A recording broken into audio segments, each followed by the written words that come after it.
Good evening and a very warm welcome to Television Tonga News. Making headlines, Honourable Prime Minister leads Tonga's delegation to the Pacific Islands Forum meeting in the Marshall Islands. PASO and ICAO announced the MA-60 satisfactory to fly domestically, and New Zealand Defence Force prioritises military ties with the Tonga Defence Service. These and more stories later on in this bulletin, together with the latest in sports, the region, world and the latest weather. I'm Fatai Whaingaa with your news for this evening. The Honourable Prime Minister Lord De Verano has departed Tonga to join the 44th Pacific Islands Forum meeting in the Republic of the Marshall Islands. The Prime Minister's office revealed this to Radio and Television Tonga News this morning.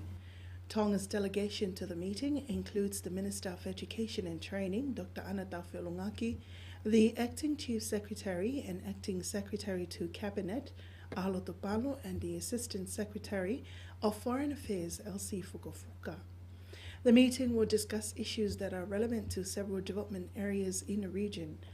It will officially open tomorrow, Tuesday, September 3rd, and ends this Friday, September 7th. Last year's meeting was held in the Cook Islands. In this year's meeting, it will be decided which country will host the 45th meeting next year.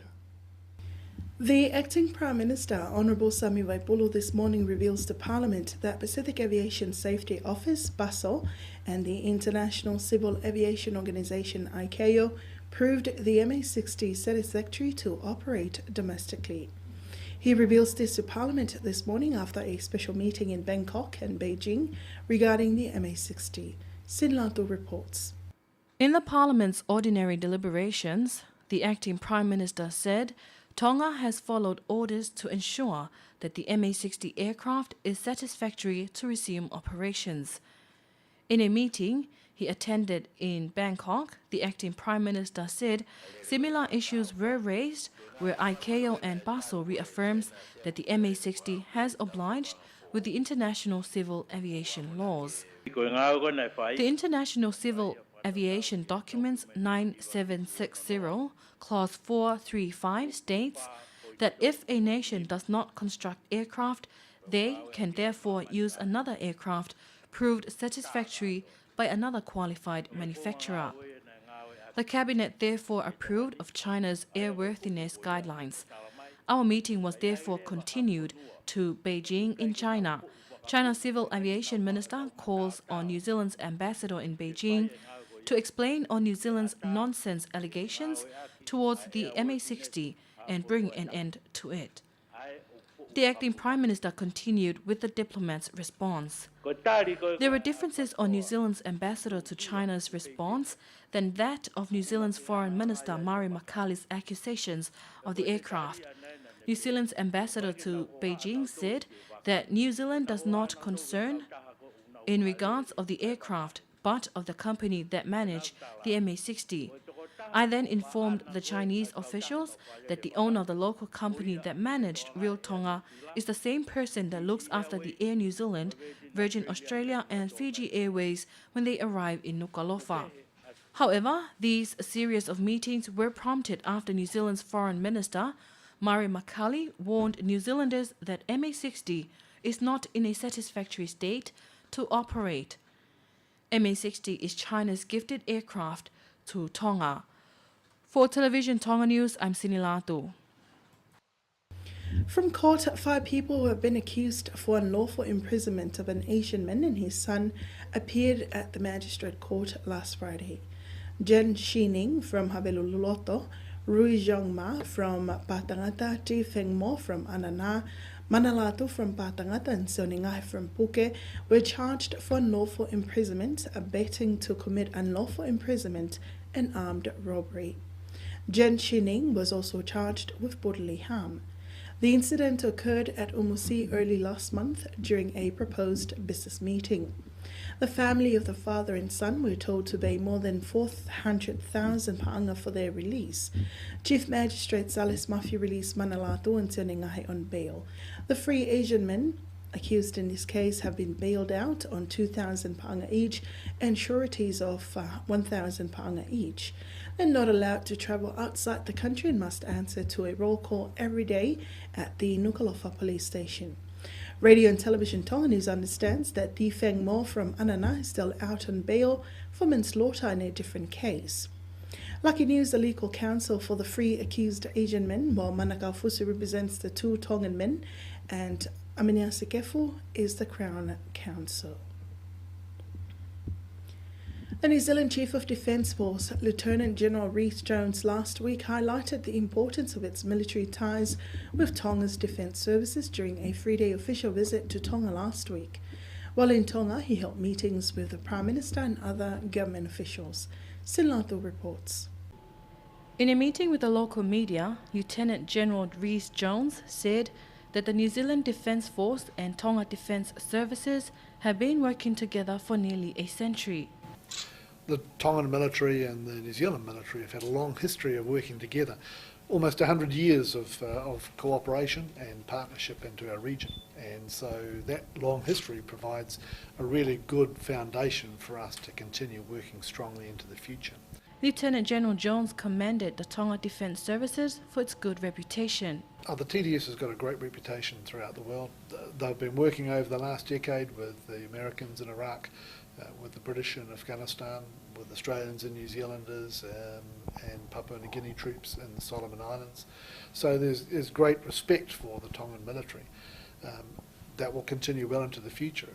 And the Tongan Defence Services now a lot of experience from Bougainville, from the Solomon Islands, from Afghanistan.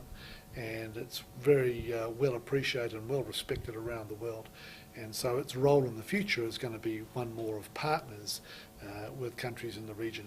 Lieutenant General Jones pledged the support of the New Zealand's Defence Force to the TDS. He returned on Saturday together with his wife and 10 visiting officials from the New Zealand military. For Television Tonga News, I'm Sinlato. Maintaining peace and order in the society continues to be an important issue to local ex-police women.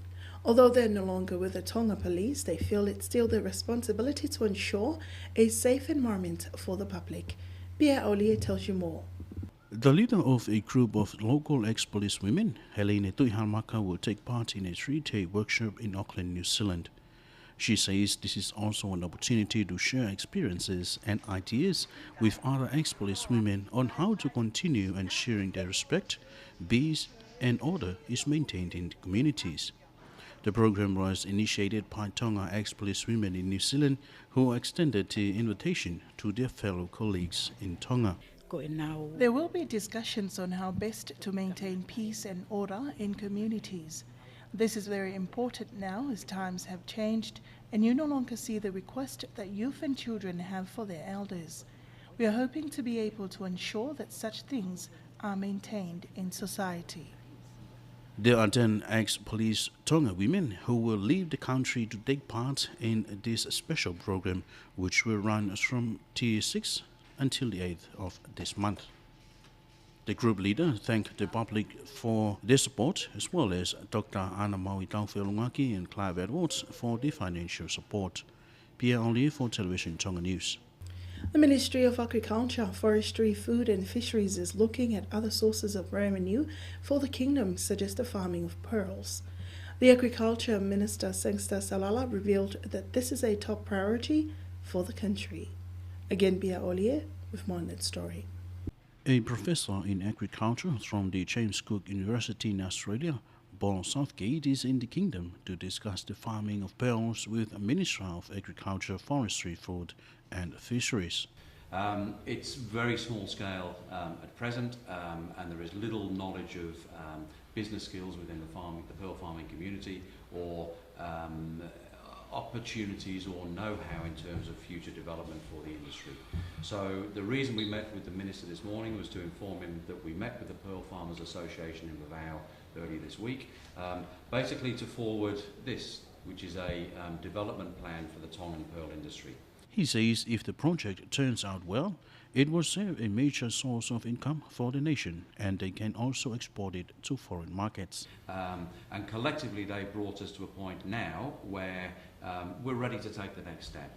So Tonga currently produces handicraft type pearls, but some of them are very, very high quality and could satisfy the demand from the jewellery market.